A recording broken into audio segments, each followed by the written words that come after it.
ครับวันนี้เราจะมาฝึกปริวัติภาษาล้านนานะครับมาโดยเอาภาษาไทยนะมาเขียนนะครับมาเนื่องจากด้วยภาษาล้านนาของเราเนี่ยนะมันได้ตายไปแล้วนะครับมันเหมือนมีภายใจนะครับตั้งแต่200-300 ปีมาแล้วนะครับเพราะฉะนั้นมันก็ยากนะครับคนทั่วไปก็บ่ฮู้จักแล้วนะครับบ่อ่านบ่ออกเขียนบ่ได้แล้วนะครับแม้กระทั่งตุพระสมัยปัจจุบันนะพวกก็บ่เฮียนกันแล้วนะครับเฮียนกันน้อยนะครับก็มาสืบสานอ่าเอากันไปเป็นทอดได้นะครับจะมาเฮียนเป็นสถานศึกษาที่หั่นที่นี่มันก็หายากนะครับหาที่เฮียนยากนะครับเพราะฉะนั้นวันนี้ก็เราก็ลองมาดูเลยนะครับเราต้องเอาภาษาไทยมาอธิบายนะครับอธิบายในภาษากำเมืองเนี่ยว่ามันเขียนจะใดนะครับแต่เนื่องด้วยภาษาไทยนะมันมีเสียงอยู่5 เสียงแค่นั้นเองนะครับภาษาละนามันมี6 เสียงนะครับทีนี้มันก็มันยากหน่อยเอาภาษา5 เสียงเนี่ยมาเขียน6 เสียงเนี่ยมันลำบากนะครับเพราะฉะนั้นมันก็จะต้องปริวัตินะครับมีการดัดแปลงกันนิดๆหน่อยๆนะครับมันต้องมีการดัดแปลงเพราะอะไรอย่างครับเพราะว่ามันจะให้ได้ตรงเสียงภาษาดั้งเดิมนะครับอย่างเช่นนะครับอ่าเวียดนามเนี่ยนะครับเปิ้นบ่ได้ห้ำเฮียนภาษามาเป็นร้อยปีนะครับภาษาไอ้ยึกยือไอ้แบบภาษาจีนนั่นนะครับภาษาเวียดนามมันก็จะเป็นอย่างนั้นนะครับดั้งเดิมเปิ้นนะครับเนื่องจากสงครามมันยาวนานนะครับเพราะฉะนั้นก็รุ่นหลังๆบัดเดียวนี่บ่ได้เฮียนกันนะครับบ่ได้เฮียนกันในภาษาไอ้อ่า ที่มันเหมือนของจีนนะฮะเป็นเส้นเป็นแตะหั่นแตะนี่นะครับเปิ้นก็เอาภาษาฝรั่งนะครับภาษาอาหรับิกเนี่ยนะครับมาเขียนนะครับปริวัตินะครับเอาภาษาฝรั่งเนี่ยมามามาเขียนก็คือปริวัติที่เป็นภาษาเวียดนามนั่นนะครับเห็นไหมครับเสร็จแล้วพวกก็จะมีหมวกมีจุดมีขีดมีอย่างมั่วประดับไปหมดเพื่ออย่างเพื่อมันเป็นวรรณยุกต์คือมันได้ตามเสียงของภาษาเวียดนามนั่นนะครับเห็นไหมฮะมันจะเหมือนอังกฤษนะครับอังกฤษเนี่ยมันต้องมีอักษรอย่างประดับไว้นะครับแต่อย่างเช่นที่เอายุโรปนะครับแม้กระทั่งยุโรปนี่ก็คือรัสเซียยูเครนอย่างวันนี้ในกลุ่มในทะเลที่มันบอลติกอย่างวันนี้มันหมู่นี้ก็เอาภาษาอาหรับิกมาเขียนเหมือนกันนะครับมันก็เราประดับเหมือนกับเวียดนามเป็นมาขีดมีจุดมีอย่างมั่วสะปะเหมือนกันเนี่ยอันนี้เปิ้นฮ้องว่าภาษาปริวัตินะครับทีนี้เราจะลองมาดูของเราเลยนะครับภาษาละนาเอาปริวัติเป็นภาษาเอายืมเอาอักษรภาษาไทยมาปริวัตินะครับเปิ้นฮ้องว่าปริวัตินะครับบัดเดียวเนี่ยมันมีเขาเรียกว่าต่างคนก็ต่างปริวัตินะครับมันก็บ่เหมือนกันนะครับผมนี่เองนี่จะใช้หลักการของข้อตกลงปี28ของสภาวัฒนธรรมมหาวิทยาลัยเชียงใหม่นะครับเป็นหลักนะครับเปิ้นมีการตกลงว่านะครับอักษรธรรมล้านนาเนี่ยเปิ้นจะมีการปฏิวัติอยู่3 แบบนะครับแบบที่1ก็เอาอ่ายืมเอาอักษรไทยเนี่ยมาเทียบเมื่อเป็นอักษรล้านนาเนี่ยเขียนออกมาทุกคำนะครับทุกอักษรนะครับทุกไม้ทุกแม้กระทั่งไม้กงไม้กังไม้อย่างนี้เพิ่นเอามาหมดนะครับอันนี้อันแบบที่1เพิ่นเอามาละเอียดนะครับเพิ่นก็จะเอาปริวัติอ่าบันทึกนะครับ หลักศิลาจารึกนะครับเอกสารสำคัญนั่นอย่างต่างๆของโบราณเนี่ยนะครับมาเปิ้นก็จะเอาเขียนไปอย่างนั้นเฮาบ่เอาถึงขนาดนั้นนะครับของเฮาจะเอามาเขียนข้าวเขียนกระโลงประกวดนะครับในวันที่12เมษายนของทุกๆปีนะครับในงานไหว้สาพญาพรหมวันที่12เมษายนของทุกๆปีที่หน้าวัดสวนดอกเชียงใหม่นะครับเพราะนั้นเขาจะเอาแบบที่2และแบบที่3นะครับแบบที่2นั้นก็คือยืมเอาอักษรไทยมาเทียบเป็นอักษรล้านนาเหมือนกันนะครับก็บ่เอาถึงขั้นแบบที่1นะครับเอามาบอกมอหูเรื่องนะครับมอหูเรื่องเอามอหูเรื่องเอาให้มันเปิ้นฮ้องว่ามีการบูรณะคำศัพท์เหมือนภาษาไทยนะครับโดยได้นะครับแบบที่3นั้นนะมันหลักการมันคนละแบบของแบบที่2นะครับแบบที่2นี้ยืมเอาอักษรไทยมาเทียบนะครับแบบที่3นั้นนะครับคือฟังภาษาละนานะเปิ้นว่าจะได้นะครับเปิ้นว่าจะได้ก็เอาภาษาไทยมาเขียนอย่างนั้นนะครับเขียนไปเลยนะครับเขียนไปเลยสะกดเขียนไปตามนั้นนะครับในข้อตกลงปี28เปิ้นว่าอย่างอั้นนะครับแต่มันก็ยังว่ามันมีปัญหาเนาะครับ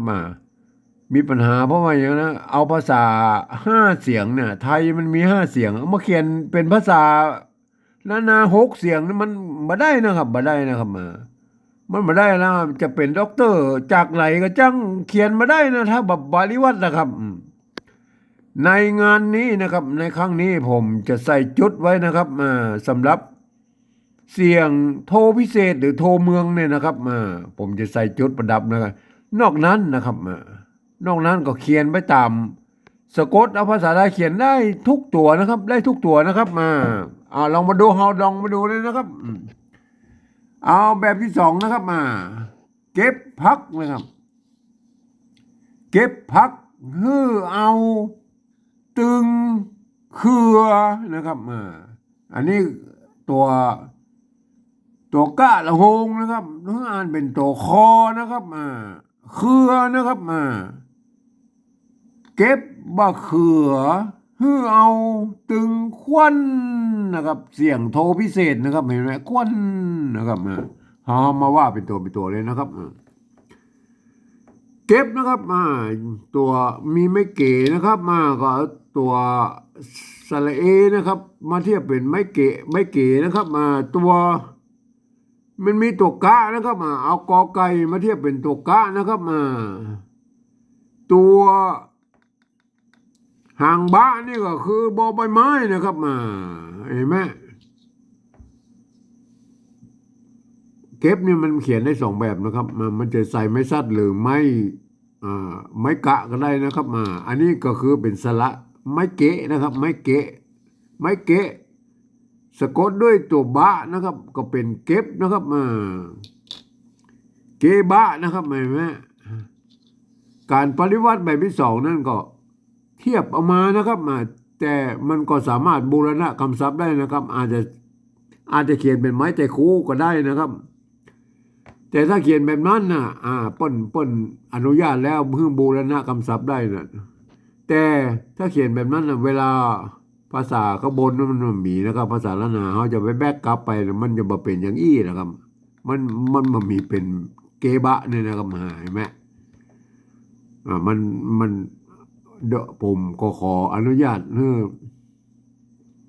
เทียบเอามาตามที่เปิ้นมีก่อนนะครับเป็นลักนะครับพักนะครับพักตัวพระนะครับพักก็ยืมตัวพอพึ่งนะครับมาเป็นนะครับไม้ซัดก็คือไม้พัดนะครับเห็นไหมตัวกะสะกดทั้งรูปนี่นะครับเห็นไหมตัวกะสะกดอยู่ทั้งรูปนี่ตัวกะก็คือกอไก่นะครับเก็บพักนะครับนะครับนี่ก็ตัวก็ตัวหอหีบนะครับนะครับ ไม้กือนะครับไม้ขอจ้างนะครับเห็นไหมในเปิ้นบอกว่า อันนี้ถ้าเขียนแบบไทยแล้วเนี่ยมันหน้าตามันแบบไทยนะครับก็เฮาบูรณะกำซับมันเป็นแบบไทยนะก็คือใส่ตัวขอไอในภาษาละนาบ่มันมีกันย่อนนะครับในภาษาละนาบ่มันมีนะครับเนี่ยมันมีนะแต่เวลาเฮาเขียนปริวัติออกมาเฮากับบูรณะกำซับได้นะครับเปิ้นสามารถบูรณะกำซับได้ก็เอาใส่แบบไทยนะครับแบบไทยเนี่ยอันนี้ตัวอูนะครับอูไม่กานะครับอูอานะครับอ่านว่าเอานะครับเอานะครับอูอานะครับก็บูรณะคำศัพท์เมื่อเป็นเอานะครับมันอ่านว่าเอากับเอานะครับอูอานะครับอันนี้ตัวอูกับตัวอานะครับ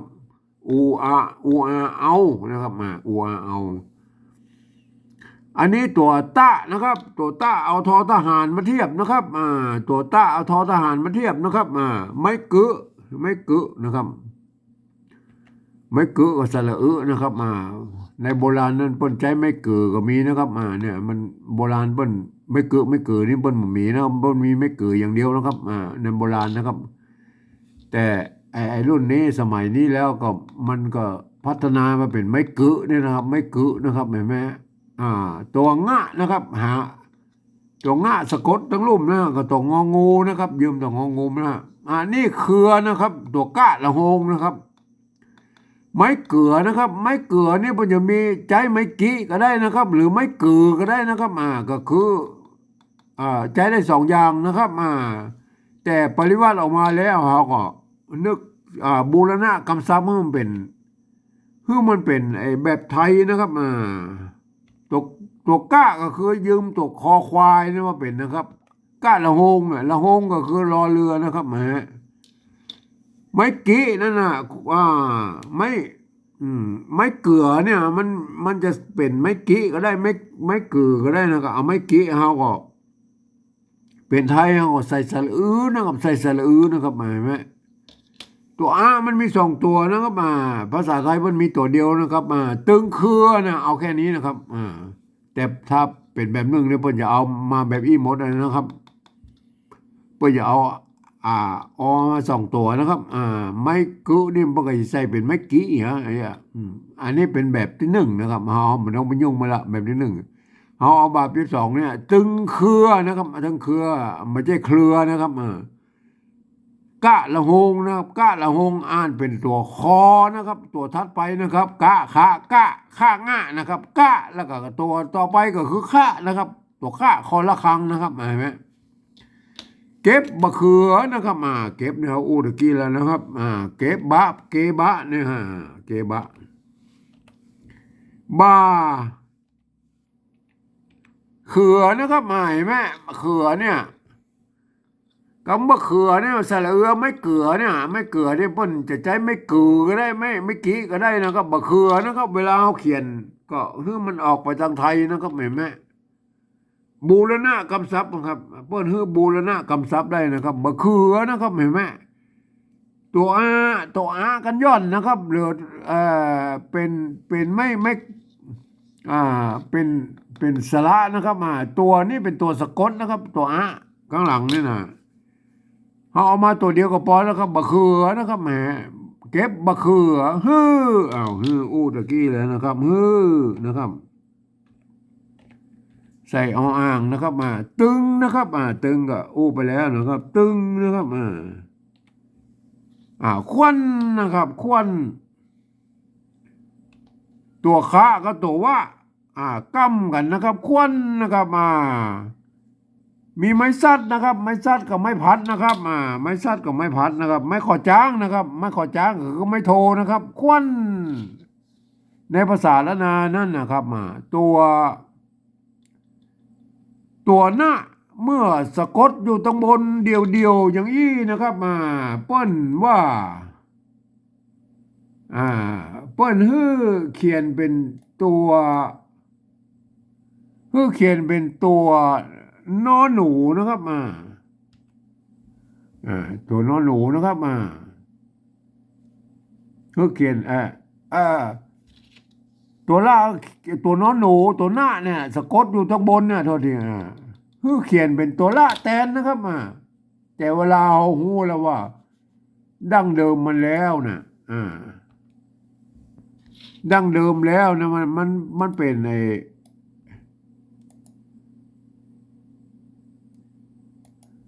ดั้งเดิมแล้วเนี่ยมันก็คือเออมันคือนอนหนูนะครับตัวหน้านะครับเห็นไหมเขาก็เขียนเป็นนอนหนูแทนนะครับเห็นนอนหนูได้เลยนะครับ เก็บบะเขือคือได้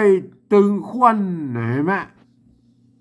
เก็บผักฮือได้ตึงเขือเก็บบะเขือฮือได้ตึงควันเนี่ยเขานึกเสียว่าการอ่านเนี่ยเขาต้องนึกเสียว่านะครับตัวมูนี้เป็นภาษาละนานะครับหน้าตาไปได้เป็นภาษาไทยนะครับ เวลาเขาอ่านเขานึกว่าอันนี้ถึกไม่เก๋นะครับอันนี้ตัวกะนะครับตัวบะนะครับไม่กะนะครับเห็นไหมตัวบะตัวคะตัวหะตัวตะนะครับตัวคะนะครับเห็นไหม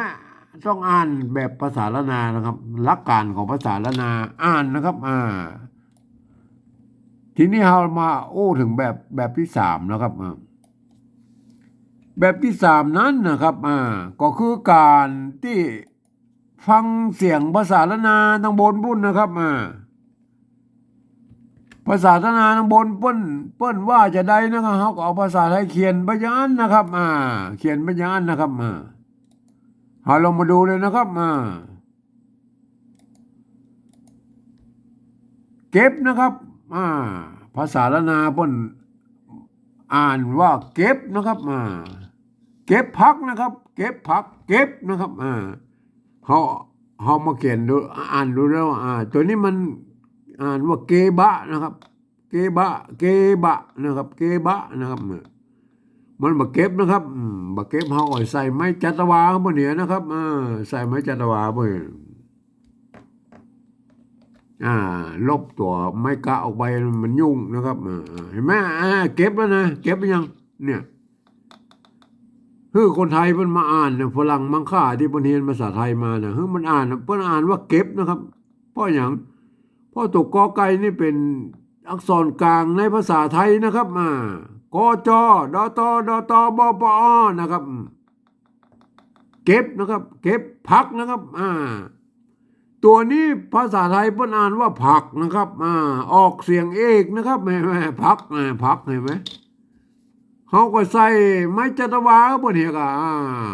พักนะครับ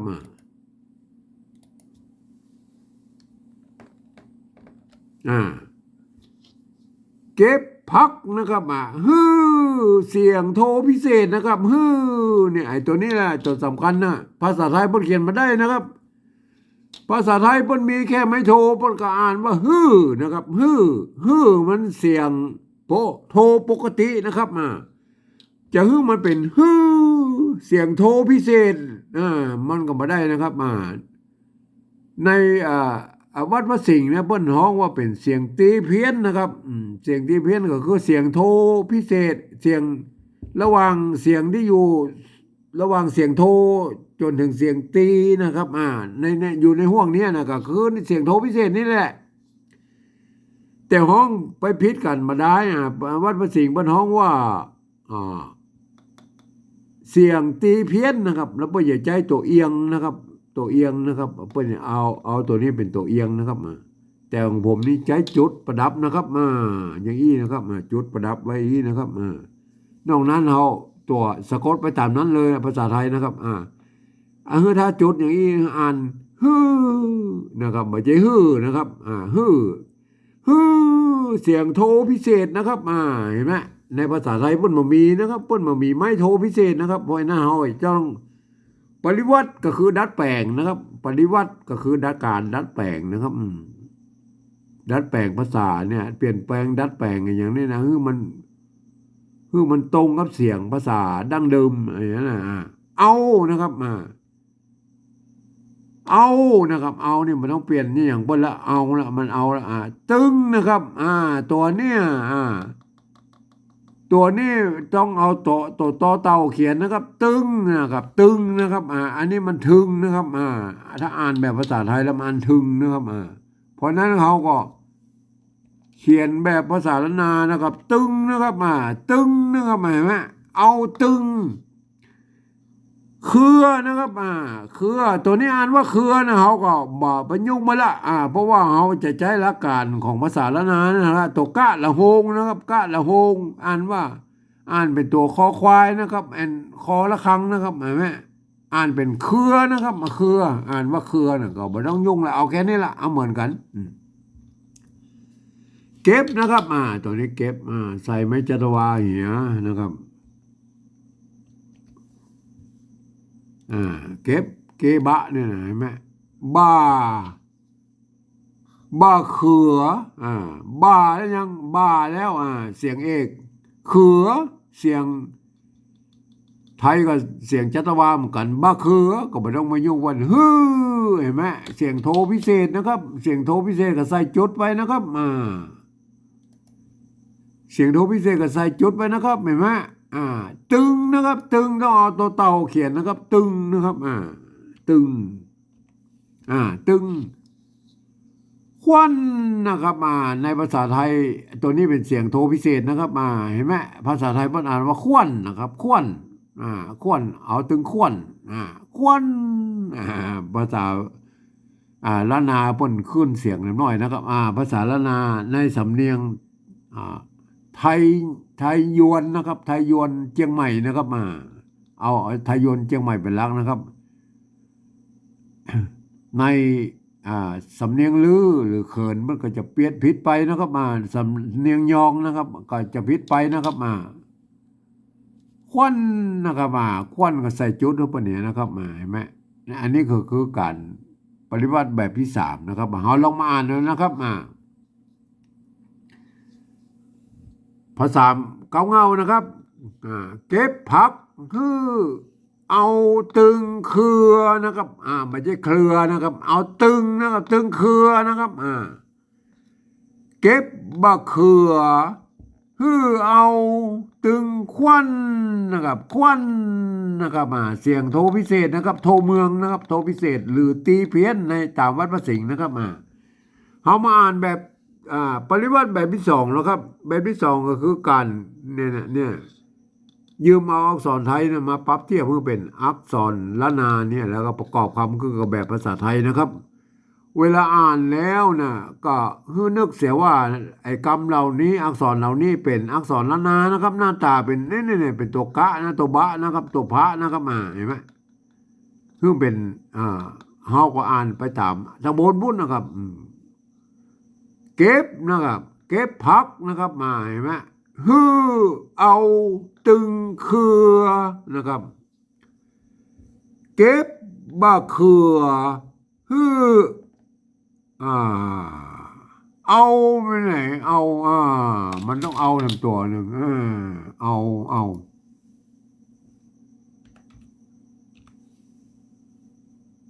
เก็บบะเขือฮือเอานะครับ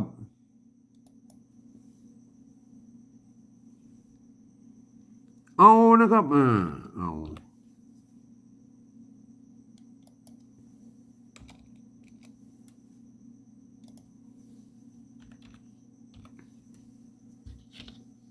เก็บบะเขือฮือเอาตึงควันนะครับทีนี้เรามาอ่านแบบของแบบภาษาปริวัติแบบที่สามแล้วครับปริวัติแบบที่สามนั่นก็คือการรับหูรับตานะครับฟังเอาภาษาแล้วนะอย่างเดียวนะครับฟังแล้วก็ป้นออกเสียงไม่ได้เอาภาษาไทยสะกดสะเขียนไปอย่างนั้นนะครับในกรรมเสียงโทพิเศษนั่นน่ะก็ในแบบฉบับของผมนี่ผมจะเอาจุดประดับไว้อย่างนี้นะครับเห็นไหมคือหูไว้ว่าโอ้กรรมที่มีจุดที่ต้องอ่านออกเสียงโทพิเศษนะครับหรือโทเมืองนะครับในวัดพระสิงห์นั้นเปิ้นใจตัวเอียงนะครับเปิ้นฮ้องว่าเป็นเสียงตีเพี้ยนนะครับก็ตีเพี้ยนหรือโทพิเศษอันเดียวกันนะครับเสียงเดียวกันนะครับทีน่าอ่านแล้วนะอ่านดู อ่านไปอาใจหลักการภาษาไทยอ่านนะครับยกเว้นไอ้ตัวนี้คืออ่านเสียงโทพิเศษนะครับตัวมิติมีจุดนี่ครับอันนี้อ่านว่าอย่างเก็บนะครับเห็นไหมเก็บพักนะครับฮือเอาตึงเครือเก็บบ่เครือฮือเอาตึงควันนะครับเสียงโทพิเศษนะครับวันนี้ก็เอาแค่นี้ก่อนนะครับ